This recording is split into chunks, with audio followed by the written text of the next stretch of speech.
Bonjour à tous, merci encore de votre fidélité. Je suis très heureux de vous retrouver pour ce nouveau numéro de School TV Le Mag. 30 minutes sur la scolarité de vos enfants. Et aujourd'hui, on se met en mode mission orientation. C'est parti pour le sommaire de cette émission Gros Plan. Cette fois-ci sur la filière esthétique, cosmétique, parfumerie. Bon nombre de métiers avec un seul but, améliorer notre bien-être. Irina Capron vous dit tout. Dans un instant, l'industrie de la beauté. Pas épargné, il est vrai, sur le front du recrutement, un sous-effectif désormais chronique. Le secteur est-il mal connu ou mal aimé? On se pose la question dans un instant. Enfin, quels sont les métiers tendances et ceux d'avenir? Surtout, quel rôle joue ou va jouer l'innovation dans tous ces secteurs? On voit cela dans un instant avec nos invités, avec Mathilde Passera. Bonjour. En Skype depuis Boulogne-Billancourt. Merci d'avoir accepté notre invitation. Vous êtes animatrice, formatrice pour un laboratoire dermatologique. Votre chaîne YouTube et votre compte TikTok, je le rappelle, c'est MatouWorld. On verra d'ailleurs un extrait de votre chaîne YouTube dans un instant. Gaëlle Hans est également avec nous. Bonjour Gaëlle. Depuis Montpellier, infirmière et consultante en esthétique. Merci d'être avec nous. On se fait un petit coup de loupe et on se retrouve juste après.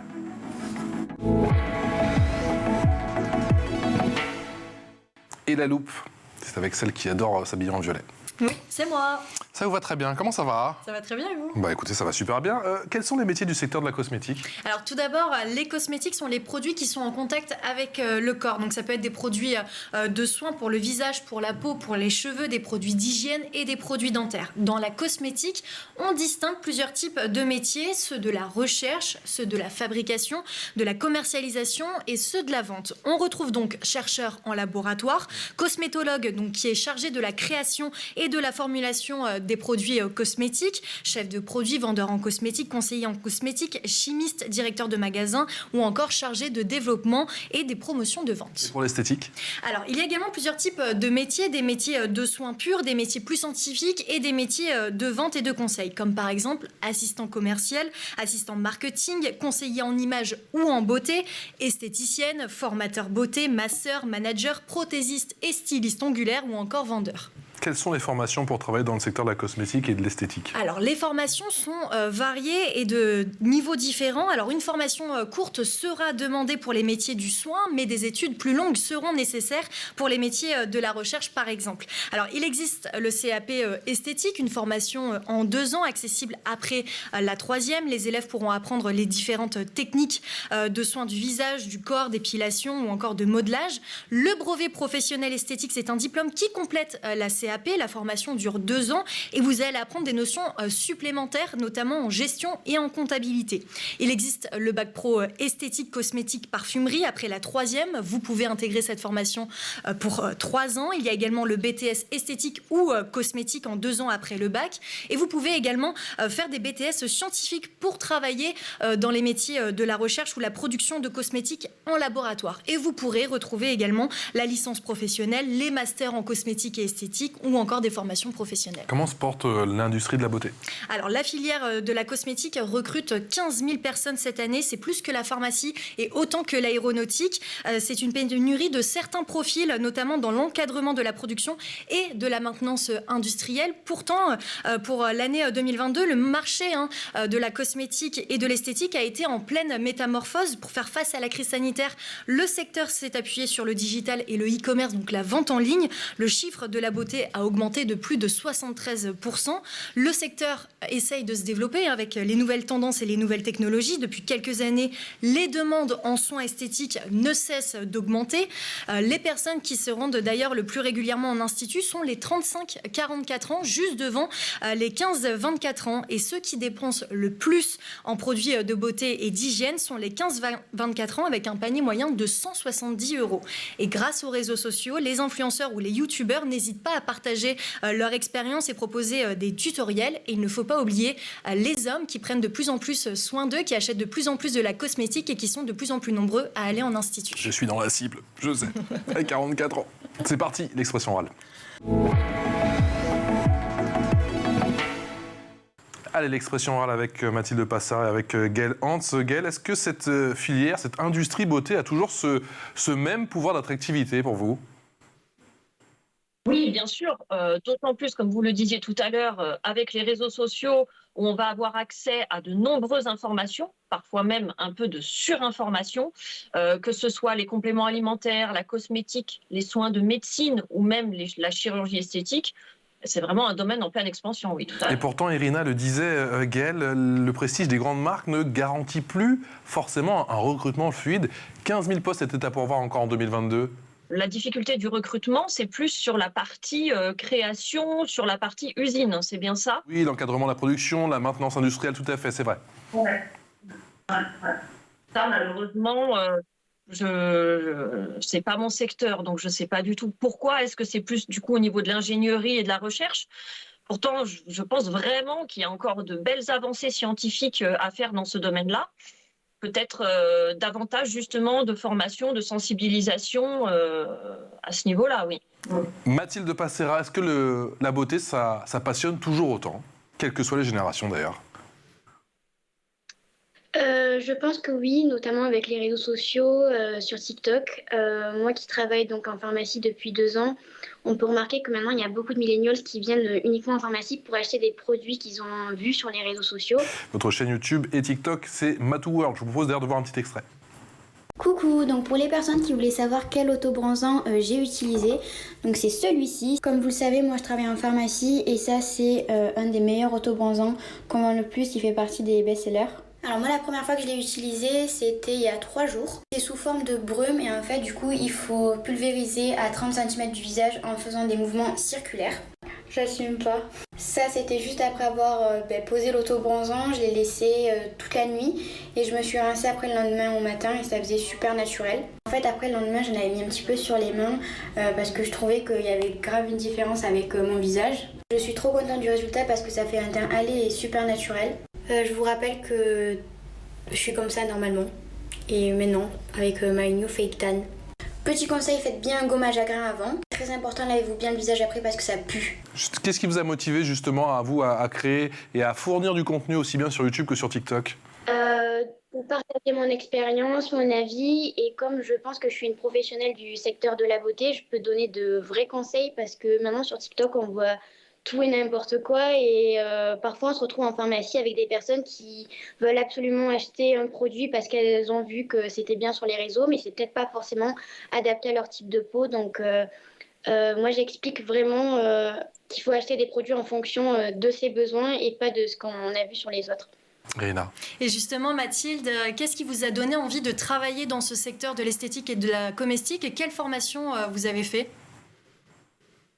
Alors, depuis toute petite, j'ai toujours été très passionnée par le monde de la beauté. Donc, après le bac, donc j'ai fait un bac STMG, j'ai décidé de faire un BTS esthétique, cosmétique, parfumerie. Et lors de la 2e année de BTS, j'ai pris l'option formation marque parce que j'ai toujours aimé le conseil, apporter des solutions pour trouver un problème lorsqu'on a des boutons, qu'on a des problèmes de peau, une atopie. Donc pour moi, le secteur pharmaceutique, c'était ce qui me correspondait le plus. Pourtant, j'ai aussi essayé la parfumerie. Donc, c'était une approche différente au niveau de la clientèle. Et là, en pharmacie, je me sens plus épanouie dans mes conseils. Est-ce que votre orientation a été compliquée ou vous avez trouvé assez facilement les informations justement pour trouver, si je puis dire, chaussures à votre pied? Je me suis rendue avec mes parents lorsque j'étais en terminale dans des salons d'étudiants, dans des salons pour étudiants, pardon. Et non, c'était facile. Enfin, j'ai pas eu de difficulté pour entrer dans le milieu. Gaëlle, qu'est-ce qui vous a séduit justement dans votre métier de consultante en esthétique? Je rappelle que vous êtes également infirmière. Oui, tout à fait. Donc, juste pour le rappeler, moi, je n'étais pas du tout prédestinée à ce domaine-là. J'ai fait 10 ans de réanimation et de soins intensifs avant de rencontrer un chirurgien esthétique avec qui j'ai travaillé au sein de son cabinet et en tant qu'aide opératoire. Donc, j'ai eu toute la vision de la médecine et de la chirurgie esthétique. J'ai découvert ce domaine-là qui m'a vraiment passionnée et où j'ai pu continuer de faire ma profession d'infirmière. Vous voyez, on a souvent cet aspect d'esthétique, de superficiel, etc. Et je peux aujourd'hui accompagner les gens à être bien dans le sens du bien-être. Il y a de ces clichés? Le secteur souffre encore de ces étiquettes, de ces clichés? Ah oui, c'est très cliché. Oui. dès qu'on passe la barrière de la médecine esthétique, ne serait-ce qu'une injection d'acide hyaluronique ou de Botox chez un chirurgien esthétique, oui, oui, c'est tout à fait très superficiel. Donc j'essaye aussi de changer cette image-là à travers mon compte Instagram, comme quoi on peut être quelqu'un de très naturel, très abordable, tout en faisant des soins pour se sentir bien. C'est juste du bien vieillir, mieux avancer dans l'âge. Et quoi qu'on en dise aujourd'hui, l'apparence physique reste un trait très important dans notre relation aux autres, que ce soit à titre professionnel ou personnel. Donc j'aime bien aussi dédramatiser un petit peu tout ça. Et voilà, moi c'est du consulting, donc c'est de l'accompagnement. J'effectue également des soins au sein de mon cabinet. C'est des soins qui consistent sur la qualité de peau, avec des conseils en cosméto et également en compléments alimentaires. Donc on reste toujours sur des petites choses simples, des petites routines beauté, des petits gestes du quotidien, voilà, pour avoir davantage confiance en soi et s'accepter, oui. Et les réseaux sociaux, c'est un passage obligé aujourd'hui quand on travaille dans le monde de la beauté? J'ai bien peur que oui. Oui, ça reste même une belle vitrine pour proposer nos services et montrer notre travail. Je pense que ça n'a pas seulement un aspect publicitaire, ça a aussi un aspect rassurant. Il y a beaucoup d'offres et de demandes aujourd'hui, comme disait ma collègue. Voilà, sur les réseaux, on voit un peu de tout. C'est un côté rassurant. Donc, je pense vraiment que c'est important. Après, indispensable, il faut tout de même travailler sans. Hein, oui. Moi, je ne montre pas 100% de mes journées sur mon réseau social. Irina. Et justement, est-ce que vous voyez plus d'hommes aller en institut? Oui. C'est aussi un peu mon cheval de bataille, parce qu'il n'y a pas de raison que ce soit que les femmes qui prennent soin d'elles. Aujourd'hui, les hommes ont aussi compris que c'était très important. Et effectivement, j'ai de plus en plus de demandes. Les demandes sont différentes par rapport à celles des dames. J'ai beaucoup par rapport justement à la calvitie et oui, et sur la qualité de peau. Sur la qualité de peau, oui. Gaëlle, est-ce qu'il y a des nouveaux métiers, Gaëlle, dans votre secteur? Est-ce qu'il y a des métiers qui gagnent à être connus?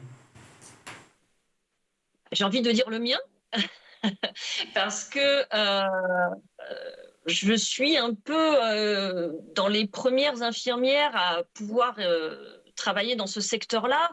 Donc, j'aimerais vraiment pouvoir faire évoluer les choses. Je pense que les infirmières, aujourd'hui, on a un côté peut-être davantage empathique de par notre formation aussi par rapport à une esthéticienne ou à un spa. Et par rapport aussi à un médecin, un chirurgien, je pense qu'on se situe vraiment entre les deux secteurs et qu'on a vraiment quelque chose à apporter dans le domaine aujourd'hui, oui. Et quelle est l'importance des nouvelles technologies, Gaëlle? Avant, avec un simple questionnaire, on pouvait avoir des recommandations de produits. Maintenant, avec l'intelligence artificielle, ça va quand même beaucoup plus loin. Oui. Effectivement, il y a beaucoup de choses qui se développent, hein, notamment pour l'analyse de la qualité de peau, pour le cuir chevelu, etc. Bon, c'est très très bien. Moi, j'adore, ça me passionne. Hein. Je vois beaucoup de choses sur les congrès qui sont présentés. Après, honnêtement, c'est plus pour les médecins, les chirurgiens, de par le coût qui est très onéreux.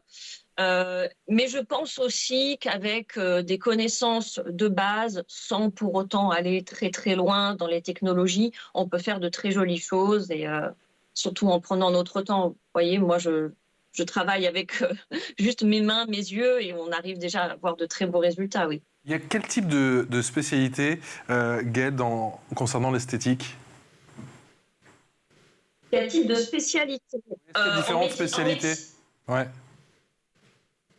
Alors, ce qu'il faut savoir aujourd'hui, c'est qu'il y a les chirurgiens esthétiques qui, eux, ont fait des études de chirurgie avec une spécialisation esthétique, en environ de 10 à 15 ans d'études. Ensuite, la médecine esthétique s'est développée, c'est-à-dire qu'avec un diplôme de médecin esthétique, vous pouvez proposer des soins à votre patientèle. Donc, que vous soyez médecin généraliste, ophtalmo, ORL, etc. Donc, vraiment, le domaine est ouvert à tous les médecins qui ont un diplôme de médecin généraliste. Et ensuite, il y a nous, les infirmières, qui commençons à arriver dans le domaine. L'offre est pléthorique. Comment on rassure justement? Parce que j'imagine qu'il y a encore une fois beaucoup d'offres et qu'il faut savoir choisir. Et encore une fois, il faut savoir rassurer. Comment vous faites? Ouais. Alors moi, mon petit secret, c'est que j'ai pas de langue de bois. Je dis tout. Je dis tout. Je dis les effets attendus, les effets secondaires, et je ne vends pas du rêve. Voilà. Je tiens vraiment. Je ne fais pas de soins. Voilà. Si j'ai une dame de 70 ans qui vient me voir, moi, je ne fais pas de lifting dans mon cabinet. Donc, voilà. Ça, c'est aussi ma profession de consultante. C'est que je redirige les personnes vers le professionnel le plus apte à répondre à leurs besoins. Et justement, Gaëlle, est-ce que vous voyez aussi de plus en plus de jeunes femmes venir vers vous à cause des réseaux sociaux? Je pense aux filtres qui veulent ressembler à un certain profil. Est-ce que vous en voyez davantage? Alors moi, je n'ai pas cette patientèle-là. J'ai plus une patientèle entre 30 et 50 ans. C'est vrai que voilà, je pense que de par l'image que je travaille sur mon profil Instagram, je n'ai pas ces jeunes filles. Cependant, parfois, effectivement, je peux recevoir des messages avec des demandes un peu particulières. Je pense surtout que malheureusement, ça a un impact psychologique. Après, il faut voir si le professionnel accepte ou non de répondre à ces demandes-là. Les torts, entre guillemets, sont partagés quand on va un petit peu loin dans ces démarches. Voilà. Mais bon, il y a la France, maintenant on peut se faire opérer à l'étranger, etc. C'est un petit peu compliqué. Ça, je trouve qu'effectivement, c'est important de mettre des... Mathilde Passera, quel conseil vous donneriez justement des jeunes hommes ou des jeunes filles qui souhaitent se lancer dans la cosmétique quant à leur orientation? Alors, si elles souhaitent s'orienter vers le secteur de la beauté, il faut savoir que le BTS esthétique cosmétique n'est pas réservé seulement pour les personnes qui souhaitent devenir esthéticiennes. Parce que c'est vrai qu'au début, quand je me suis intéressée à ce parcours-là, je pensais que j'allais finir ma vie dans un institut de beauté. Et finalement, j'ai découvert que grâce à ce BTS, on peut faire par la suite, en continuant nos études, il y a pas mal de débouchés. Donc, on peut être... si hors institut de beauté, on peut devenir animatrice, formatrice, conseillère de vente en parfumerie, en pharmacie. On peut aussi continuer nos études et devenir être parfumeur. Il y a plein d'options et on peut être aussi maquilleur professionnel. C'est-à-dire que les possibilités d'évolution sont immenses, pour ne pas dire infinies? Oui, on peut commencer en étant conseillère, puis devenir chef de secteur, formatrice, commerciale. Voilà, on peut faire plein de choses. L'info en plus avec Irina. Sur l'info en plus, ma voix part toujours dans les aigus. Je ne sais pas pourquoi. Ou parfois pendant les graves, avec Irina. Je le fais bien ou pas? 2023, vous n'avez pas fini de me charrier. Irina, pour cette info en plus, vous allez nous parler de la socio-coiffure. Qu'est-ce que c'est? J'essaie de rester égal, t'as vu? Oui, alors tout le monde ne peut pas aller chez le coiffeur pour diverses raisons, comme la maladie, le handicap ou encore l'isolement. C'est là que les socio-coiffeurs interviennent. Alors le socio-coiffeur, c'est un professionnel de la coiffure qui pratique un soin, une thérapie. Elle permet de redonner confiance en soi à un patient. Alors j'utilise le terme patient puisqu'ils interviennent en milieu médical, donc dans les EHPAD, hôpitaux, centres de rééducation ou encore dans les milieux médico-sociaux comme les maisons de repos ou encore dans les foyers, les centres sociaux et les maisons d'arrêt. Les socio-coiffeurs participent à la valorisation et de l'estime et image de soi afin vraiment de favoriser la réparation identitaire. Et je vous propose d'ailleurs de regarder une vidéo d'Aurore qui nous explique justement son parcours. Alors la socio-coiffure, c'est un professionnel de la coiffure qui exerce ses compétences auprès d'un public malade, fragilisé, handicapé ou en perte d'estime d'elle-même. La formation a duré 6 mois. Il y a une grosse partie psychologie, il y a une partie médicale, il y a une partie de posture, comment doit-on aborder la personne. C'est une personne qui est en souffrance, donc on se doit de s'adapter à sa pathologie en fait. J'ai un beau diplôme de socio-coiffeuse, qu'est-ce que je fais? Je crée mon micro-entreprise. Le bouche à oreille aidant, en fait, on me propose un poste au centre de Léopold Bélan à Aulancourt, où j'interviens 2 fois par semaine auprès d'un public en convalescence, donc qui est fragilisé, en fait. Et ce qui est gratifiant, c'est que quand ils sortent, ils sont tellement détendus et tellement bien que c'est valorisant. Alors concernant la formation, il faut être titulaire d'un diplôme de coiffure, donc avec un CAP minimum. Soco Academy, par exemple, c'est une formation reconnue par l'État depuis 2011, qui s'axe autour de 6 modules comme la psychologie de l'être humain, la déontologie ou encore la méthodologie professionnelle. Et plusieurs formations complémentaires sont proposées comme formation coiffure de remplacement perruque médicale, formation modelage crânien, formation coloration végétale ou encore formation conseil en images. Gaëlle Hans, vous considérez que vous faites de la beauté ou de la médecine?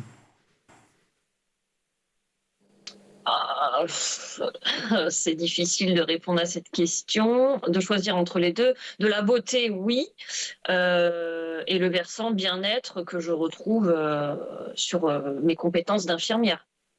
Est-ce que... Aujourd'hui, dans vos conseils, il y a toute cette partie technique, mais j'imagine qu'il y a aussi un dialogue, peut-être un long dialogue qui s'installe avec vos divers clients pour être sûr de ce qu'ils veulent faire. Ah oui, alors voilà, sur la partie consulting, quand on vient me voir pour une intention de chirurgie ou autre, moi je vais expliquer tout ce qui se fait. Voilà. Par exemple, sur une augmentation mammaire, il y a différentes voies d'abord, il y a différentes prothèses mammaires et il y a différentes indications. Est-ce que c'est un lifting des seins? Est-ce que c'est juste une augmentation mammaire? Est-ce que c'est une réduction mammaire? Donc oui, il y a beaucoup d'informations médicales que je transmets. Après, je ne me substitue pas ni à un chirurgien ni à un médecin. Mais voilà, je donne les informations pour que lorsque la personne se présente en consultation avec le spécialiste, elle ait déjà le maximum d'informations avec elle. Et pour que du coup, ce soit beaucoup plus limpide. Gaëlle, quelle est la place de l'innovation dans l'esthétisme? Esthétique.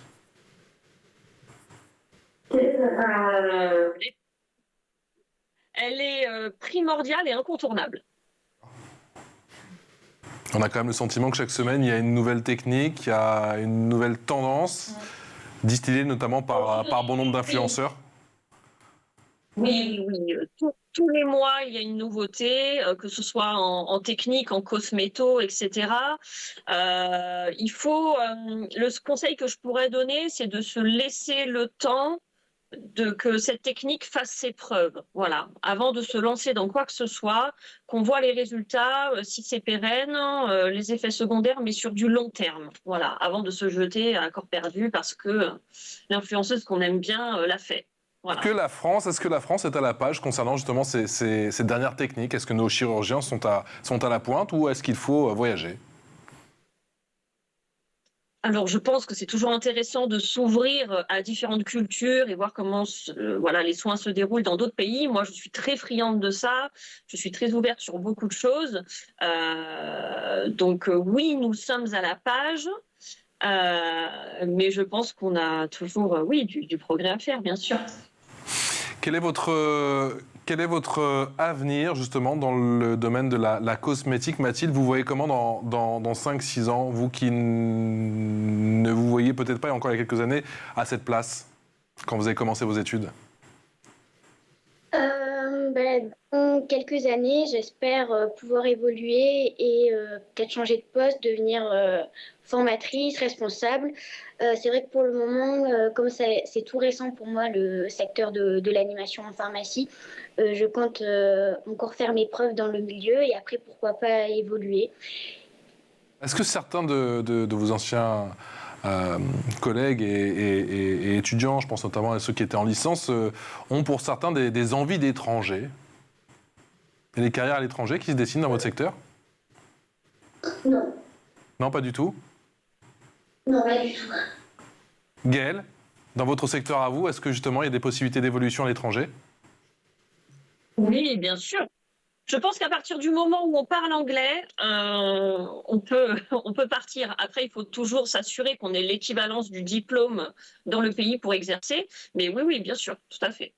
Bon, en tout cas, merci d'avoir participé à cette émission. Merci d'avoir partagé à toutes les deux vos expériences. Mathilde Passera, vous êtes animatrice, formatrice pour un laboratoire dermatologique.